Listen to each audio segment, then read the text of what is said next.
One is to look at some of the great leaders in history. And so the purpose of my little piece here is really just to think about who you think are great leaders, attributes or traits they exhibit, and whether you actually agree with history as to whether they're great or not. So I just made what I would describe as a rather eclectic mix of people. Some because I've been interested or somehow connected to their real contribution in history. Others just because I think they're worthy of honorable mention. And some others because I've met them. So a rather eclectic mix, but we can discuss them nonetheless. And so the first one I have on my list is Winston Churchill.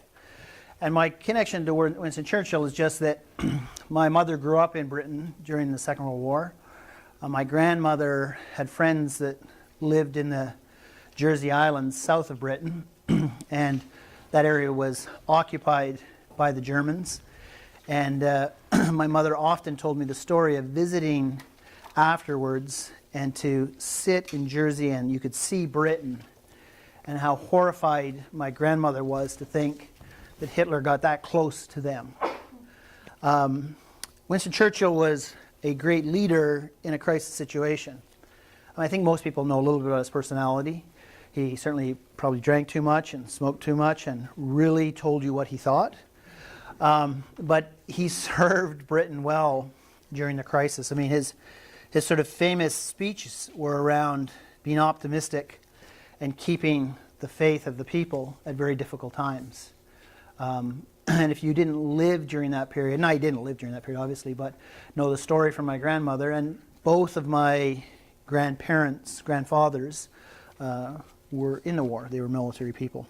But I mean, his great speeches like, "We shall go on to the end, we shall fight in France, fight on the oceans and the seas, fight with growing confidence and growing strength in the air. We shall defend our island, whatever the cost may be. We shall never surrender." And so I think from a leader point of view in crisis, he had a very good leadership style. I wouldn't describe him exactly as charismatic, but he knew how to speak to the people at a time when they needed to hear that kind of messaging. The other sort of quotable quote for Winston Churchill I always remember is he was at an official function, and as was usually the case, he liked to drink scotch. And a woman came up to him and said, "Mr. Churchill, I do believe you're drunk." To which he replied, "Yes, madam, and you are ugly. In the morning I shall be sober." Which is exactly his style. To me, that sums it up. JFK, probably known to many of you, of course, more historically than anything else. 35th President of the United States, really responsible for many things that the U.S. still would be described as famous for: putting man on the moon, developing the whole space mission, putting the attention and energy towards it, and putting the leadership. One of the other things that he did that I think is really noteworthy was creating the whole concept of the Peace Corps, getting young people, bringing them together with purpose around going and working in other countries and trying to do some good in the nation.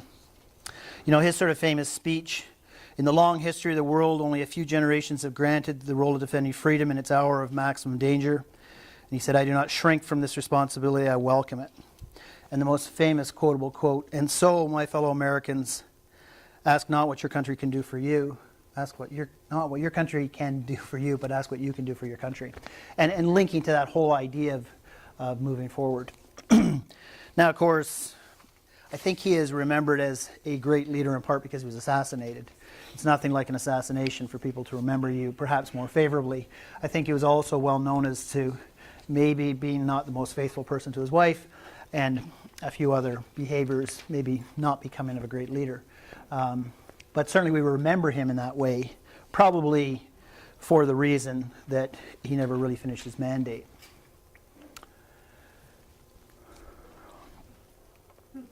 And if you're from Western Canada, you have a different view of Joseph Philippe Pierre Yves Elliott Trudeau. But history will remember him as a great leader for a number of reasons.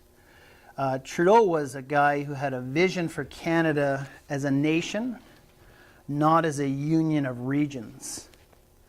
And of course, as he attempted to break down regionalism, those that liked their regional view of the country perhaps didn't like what Trudeau was all about. So, like him as they do in the East, or loathe them as they do in the West and in parts of Quebec, it would be hard not to at least look at Trudeau. The guy was a forceful intellect. He was a very strong politician and strategist, and certainly he gets credit for that. He did a lot for turning Canada into a country. And I think that's the parts, particularly here in the West. I grew up in Ontario, and so you carry a bias from where you're from. But I hear that in the West all the time, that Trudeau, all he did was mess things up with the National Energy Program, missing some of the good he did in trying to create a true country. Like the Charter and Rights and Freedoms is owned by his effort working with others around him. So certainly he was accused of arrogance, economic mismanagement, centralized decision-making, which I think is what you'll often hear in the West as criticism. And I liked what Leighton Irving said. He was a writer, a news person. And he said, in Pierre Elliott Trudeau, Canada has at last produced a political leader worthy of assassination. And so, love him or hate him, the question around what's the right form of leadership, if we had a national leader who was a laissez-faire, try to make everybody happy leader, can you imagine what the outcome would be? I can't imagine, but it looks a little bit like Marshmallow, I think. And I'm not sure it's really where we'd want to go. So it's a tough job. I don't know why anyone would want to take a job as the leader, a political leader. Crazy tough. Well, I mean, that's why I had omitted Trudeau from my discussion in previous leadership discussions, but since his son's now there, old Pet gets to get back in there. Hal Moore, he graduated first in his class in West Point, 1945. Super bright guy. He retired as a lieutenant general in the U.S. Army, and is recipient of numerous military decorations. He's probably best known in the Battle of La Drang in 1965, Vietnam. There was a movie made about this particular event. I think it was called We Were Soldiers. And his group was airdropped into Vietnam, La Drang Valley, 450 men, the 1st Battalion. And little did they know that they were surrounded by about 4,000 North Vietnamese. And that's what the movie's about. Mel Gibson is Moore in the movie. And they battled to preserve their people and to get out of there. There was another group airdropped in very nearby territory, and they were slaughtered. And so the leadership piece is, I mean, obviously his leadership opportunity is different than the one that we have, but the three things that he really shares with us, and I think is transferable, his most famous leadership quotes, the three that apply to us, is the first is 3 strikes and you're not out. And so he's speaking to the need to be able to persevere. 3 strikes and you're not out. You have to keep trying. You will try things and they will fail, and you need to come back and try again. The second one that I think is really applicable is there's always one more thing you can do to increase your odds of success. So in any endeavor, there's something that you should be doing that you're currently not doing, and there may be something you're doing that you should not continue to do. And so his quotable quote is to continually reevaluate your situation and your circumstance. And there's always one more thing you can do, and after that there's one more, and after that there's one more. And that's the part of leadership that's tough. It requires that you are continually looking to say, what is that next thing? And the third one, which is applicable to us in everyday life, is when there's nothing wrong except there's nothing wrong. And what he means by that is when everything seems to be okay, pay attention, because something is not as right as you think it is. And so beware of lulls of apparent success or quietus or consensus, and pay attention to an ever-evolving landscape and interaction. When you think things are going well, is the time that you might be most on guard for what's really happening. Sorry? Complacency. It is a complacency thing. And you can imagine in the military sense, what he's talking about is when your battalion is moving forward and finding no resistance and things are looking good and you're right on mission, pay attention. Yeah. And the fourth one doesn't really apply to us as much because he was speaking in this speech to the graduating class of the next West Point. So these are officers in the military education system. His fourth point was trust your instincts. And so as you develop experience, you should trust your instincts. At some point, you'll move from the left brain thinking to right brain thinking. As you develop your capacity to judge and feel the circumstances, you can start to trust your instincts. When you're relatively new at it, I'm not sure that we all have instincts to trust yet.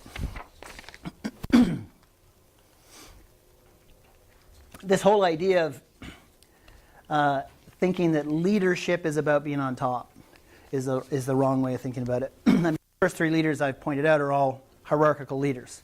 Prime ministers, presidents, lieutenant, like high-ranking officers in the military. So that's hierarchical leadership. My point is that there's a leadership opportunity for any employee, any position within the organization.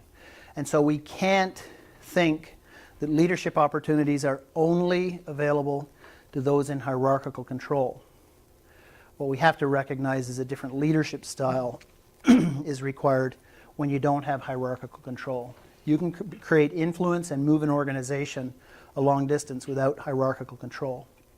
And there's lots of examples of that.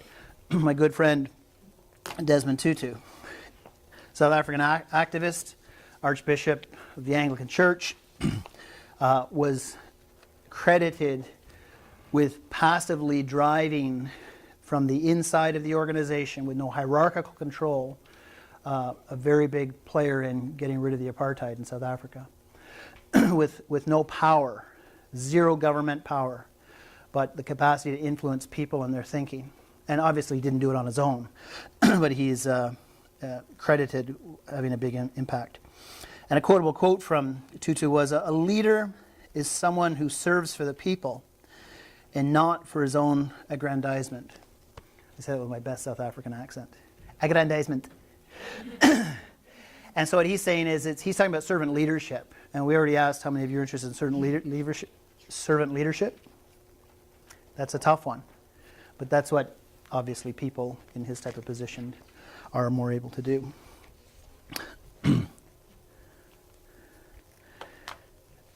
And my next favorite guy is the Huck. You know Mike Huckberry? I love this guy. He's tried to run for the U.S. presidents a few times, and I almost thought he was going to try it again. I think he was on the debating stage. I think he made it into the debate. I don't know if you study U.S. politics. It's way more interesting than Canadian. It's like a circus. You talk about reality TV, what's going on right now, it is a circus. Anyway, and I don't think he's going to run. He's tried a few times. He's probably best known because he's a talk show, TV talk show guy now. He's a pretty right wing, and so that's not my kind of connection to him. My connection to him is when he was running, one of his speeches was, he was trying to push back on these people that are saying, are you to the left or right on this issue? Are you to the left and to the right? And just our federal election was very much about to the left and to the right, and where is the center, and who's interested in the center, and so they always push him, and he's way right. Like some of his ideas are pretty right by any measure in Canada. But his response was, are you to the right or to the left of this issue? As he says, to me this is not about to the right and to the left. To me this is about whether policy, programs and plans are going to lift people up to greater success or push them down. And to me it's around, can we lift up more people And that is my position on these things, is how do we lift up the people? And I thought that was a great quotable quote. Good public speaker, Southern Baptist minister, and maybe a perennial candidate for presidency. I think he's a bit too far right on lots of issues to win. That's, I think, part of his issue. John Quincy Adams was the 6th president of the United States. From a real contribution, he made lots of moves. He defined really what it was to become a Republican, good or bad, depending on your view of politics in the U.S. He defined and articulated the Republican position. He modernized the economy, he promoted education, and he was a great contributor to, I guess, the political institution that is in the U.S. today. So he got my vote on that basis. No review of leadership is complete without a few sports people in there, because if there's no better leadership analogy than sports. So Vince Lombardi, American footballer, who's a coach, Green Bay Packers in the 60s. He led the team to 3 championships, and he led his team to the first 2 Super Bowl championships in the 60s. He's considered by many to have been one of the sports leaders. The capacity to take an ordinary group of people with the same goal of all the other teams and somehow get the sum of the parts to come together. And that's part of leadership, right? Is taking ordinary schlunks and helping them become an extraordinary team. Standing back on the side and letting them win and enjoy the glory. True leadership. He believed leaders aren't born and they're made through, just like anything else, hard work. That's why I actually picked him, not because he was a sports guy, because he reinforced this idea of hard work. You don't achieve anything without hard work, except inheritance. That actually, you don't have to do that much to inherit lots. But most things require hard work. Jack Welch, I talked about Jack Welch already. He's a chemical engineer, businessman, born in the 30s, and it's through the 80s that he took GE from an ordinary company and said GE will be the greatest company in the world. And he went even further to say every business unit that will be within GE will either be the best in the world or second best. If it's not going to be best or second best, we're going to get rid of the business unit. We're going to work on it to try to make it best or second best, but if we can't, we're going to get rid of it. Now, the question is whether that kind of leadership is really what you want. He took GE from a market value of $12 billion to $280 billion. So depending on how you want to measure success, and depending on what the vision and mission is, it would be hard to argue the guy does not really a good representative of what is a leader. He pioneered informality in the workplace. He wanted people in his companies to have a small employer experience, even though it was a mega corporation. Now, that's a pretty good feel too, because that's one of the problems with big corporations. It can become quite sterile and hard to feel connected. And so he tried to pull that down and make every business unit successful. So he was really strong at dismantling the bureaucracy. He also popularized a process called rank and yank. And each year he would, through a process, identify the weakest 10% of his management team and summarily fire them. And with the thought being, why are we hanging on to the weakest 10%? There are people ready to take those positions, and that will also be a strong indicator that people all ought to step it up. Now, I'm not advocating for that behavior. I'm simply pointing out that that was his philosophy. And clearly, it worked. And the other thing was the top 20% received generous bonuses. And so it was that middle 70 either needed to move up to be into the top 20 to get the bonuses and avoid moving down into the bottom 10. And of course, if everyone's trying to move up, you could actually be moving up, but just not fast enough, and you may fall victim. So again, I'm not advocating for leadership style, but I think when you look at leaders, I think you need to look at what is their capacity to do what their job is to do. And I guess the question is, who does the CEO work for? Shareholders. What is the shareholders' interest? Well, it depends what's articulated by the shareholders. Nowadays, there are different shareholding articulations. There could be, please make us some money, but we want controlled environmental footprint, no harm to people, and responsible practices. That's another articulation. In the 80s, it certainly wasn't that. You saw Wall Street, Michael Douglas walking down the beach with a giant shoe phone, and it was like, greed is good. So he was responding to the society's version of leadership in the 80s. I think maybe our descriptor of leadership is starting to change.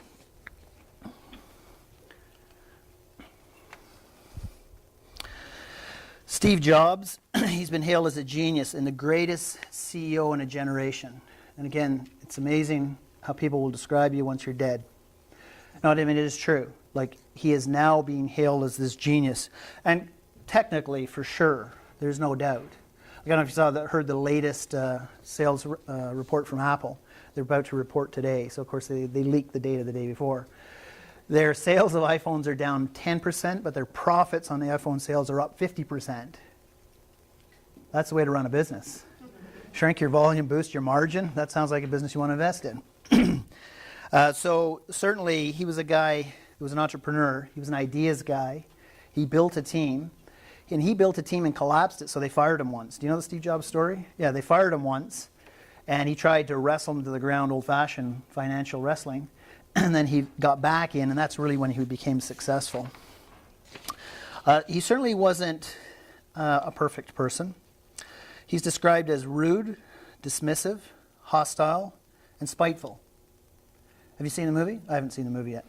I want to see the movie. It should be part of your leadership apprenticeship, is to go see the movie about Steve Jobs. Go see the movie. It's interesting. Further, Apple's success has been built literally on the backs of Chinese workers, many of them children, enduring long hours and the specter of brutal penalties for mistakes.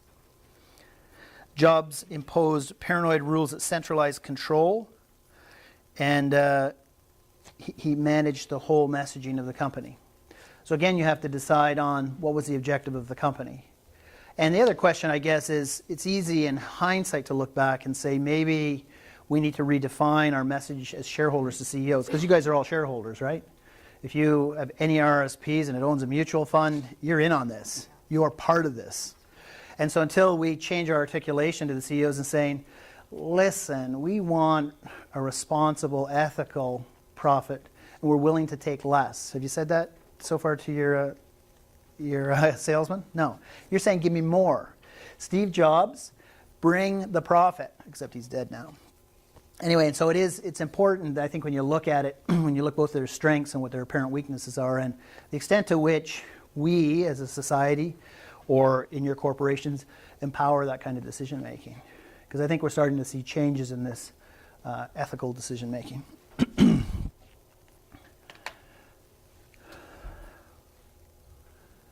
Yes, so he was not uniformly positive in the world. The famous five, I threw that in as an eclectic mix. You know the famous five in Alberta, and we're gonna create a few canned presentations on leaders, and this will be available to you with a bit more content. But the famous five that drove for change in Canada, such that women would be identified as people.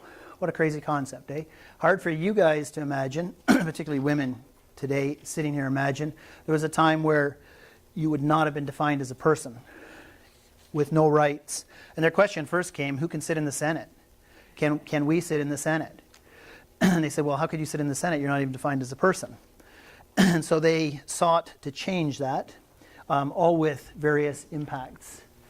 Emily Murphy, Henrietta Edwards, Irene Parlby. She was actually eventually became elected as a cabinet minister in Alberta. And so you imagine what they went through at a time when technically they were not even defined as women, to actually be able to run and present themselves and become elected. And so certainly quite a remarkable story. And Louise McKinney. And of course probably the most famous was Nellie McClung. And in Alberta they certainly are sort of near and dear to us and probably are part of the curriculum. So people that pushed against the system when the system didn't even recognize them as people that had rights to push against the system. Quite a remarkable type of story. My last but not least leader that are in our midst, another sports guy. But I saw him speak, and so I liked his messaging. Cavis Reed, and so that's why I sort of say the message that goes with this is look around for leadership. You know, who is providing leadership and in what capacity, and what does it mean to you? Cavis Reed was a football player first, eventually became a football coach. You can see which team. But what it's interesting about him is we often celebrate, or the leaders are celebrated that are the winners. And I want to celebrate Cavis Reed for a different reason. This is Cavis Reed's record as a coach, as a head coach. I think he's still an offensive coordinator somewhere in the system. I can't. He's in Montreal. Montreal now, Yep. yeah. So he was a head coach. And so when he came to Edmonton in 2011, they had a pretty good team. And that year they won 11 and lost 7, and they lost in the West Final. And then the next year under his leadership, they went to 7-11 and lost in the East semifinal. And then in 2013, they were 4-14, and they failed to qualify for the playoffs. And sometime thereafter, he was relieved of his duty. And so you would want to say that that's really not strong leadership. But, you know, I saw him speak, and some of his ideas, I've taken some of his ideas and turned them into a graphic. Yeah, and so this is his leadership. And so the reason I present it is because he's maybe a leader that doesn't stand out as a leader because he didn't win a bunch of Grey Cups, and, you know, he was a guy that kind of was probably not spoken of very highly in the Edmonton football community because Edmonton fans are tough. But his message to me was strong as he said, you know, here's your leadership evolution model. You can start and hold leadership with power. And that's hierarchical leadership. Or in my case, in my company, because I get to sign people's paychecks, I hold a power position because that's absolute position. But that's not real leadership. That's power. The second step is his relationship. And I've already talked about that, the idea to get to be known as a person and talk to people and be present and be engaging. So be that likable leader. The third thing is around results. And I thought it was interesting that he spoke of results, even though his football record didn't speak of results. But leaders bring results. So if you're going to be the leader, you got to figure out what it is you're going to bring and get ready to bring it. The third thing is that great leaders develop people. We talked about that already, that a great leader tries to develop people such that they end up taking your job. That would be an objective. Create them such that you are replaceable. That's what I'd like to do in my job. I would like to be completely replaced by others. And then the final thing is respect. At the end of the day, you are a leader because you're respected. And respect, you know, many reasons and reasons why people would be respected. And he also summarized, I thought, quite nicely, things that leaders don't do and what they do. Leaders don't try to lead without articulating a vision for the future. They speak to where we're going, what it'll look like, what it's going to feel like, and why you ought to want to come with us. They're not troublemakers or rumor mongers, and these are his words, and I like them. Like leaders, and that's a form of loyalty, right? That you do not speak poorly of your organization or your company or its leadership, and that's sometimes tough to do. Sometimes you want to criticize the leadership, but you don't troublemaker, rumor monger. You don't not develop staff. You don't look at quantity without quality. He feels that leaders get to it. Leaders aren't procrastinators. These are his words, not mine. I'm just simply sharing them with you. Any of you procrastinate? Procrastination is, yeah, let me think on it. And I like his last one. They look disorganized and yet are always too busy to do something more. So great leaders do the opposite of these things. He also summed up a list of 5 things leaders do. And if you're Cavis Reed's version of leadership, there's a safe environment. Why do you need safety in the environment? Because you're looking for controlled risk-taking. If people don't feel safe in the environment, they won't take risks because they will fear negative outcomes. You need to be open to making mistakes. Hopefully you make mistakes once. But we tend to make them times because you've got to teach many people through the learning process sometimes, but that's the way it goes. They aren't afraid of building future leaders, and in fact, that's really their job. Real leadership is about building future leaders.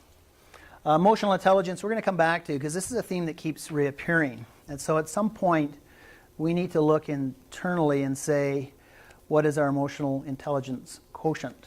Where are we on that scale? And what's your capacity to develop it? I'm very interested in that area myself. They connect on a personal level, which we've talked about, and they recruit from within the organization. Do you know any companies that do that? That is a very powerful corporate global thinking, is that you look for future leaders and you continue to develop them and you move them within the organization and you move them very broadly in terms of their discipline, their geography, and their role, with the view that all of your true senior hierarchical leaders are going to come from that pool of future leaders that we need to recruit from within the organization. If you're going to recruit from within the organization, you need to be developing leadership within your organization. And so a indicator that your company believes in this will be that it has a future leaders program of some kind. And most big corporations do, like Shell, the oil company, have a very well-established leadership development program. Jacobs Engineering, where my daughter works, she's part of, I forget what they call it, Jacobs Future. Anyway, and so all the young people that are invited to participate and interact with some of the senior people, and they're looking for future leaders to look for those attributes and to promote and look to see where they should invest for the future. And so though that's a leader, Kavis Reed's a leader, which is realistically a leader who's right in our midst. And there are other great leaders. You just need to look for them. Whether they're in sports, whether they're in your community. I mean, I think about the hockey coaches and the soccer coaches in your community, or that runs in Calgary here, we have the River Cleanup and community associations and people that raise money for the Heart and Stroke Foundation. And, you know, there are leaders around us. We need to look and see what makes them great leaders and look to see the extent to which we need to emulate or could emulate their behaviors. So that'll be a bit of a project for you as well going forward, is to have a look for who you think are great leaders, either in history and what you think makes them worthy of your recognition.